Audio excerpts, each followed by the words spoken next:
म काट्छै खान्छु भनिरहनु भएको थियो अब हेरौँ कसले कसलाई काट्छ खान्छ खायो काट्छै खाँदै हो यो त ल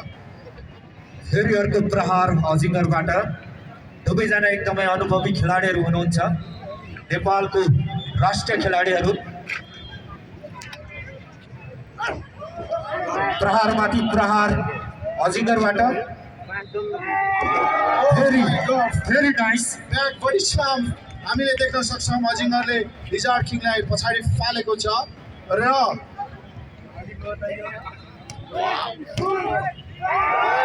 लिजार्ड किङ हार मान्नेवाला होइन गोर्खे हो गोर्खे दुईजनै गोर्खे हो फेरि पनि फेरि उहाँले अझै हार स्वीकार गर्नु भएन wow oh my God lizard किङले प्रहार गरेको अवस्था छ नक खानेको छ नक अजिङ्गरले फालेको छ फेरि अर्को प्रहार गर्नुभयो oh my God come on मान्छे सानो भएर हुँदैन दिमाग चाहिन्छ रेस्लिङ खेलमा हो कि होइन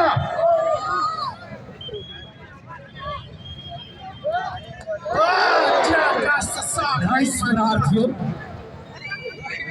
This is butterfly किकले पछाडेको अवस्था छ अजिङ्गरलाई हामी देख्न सक्छौँ र खेल एकदम कम्पिटिसन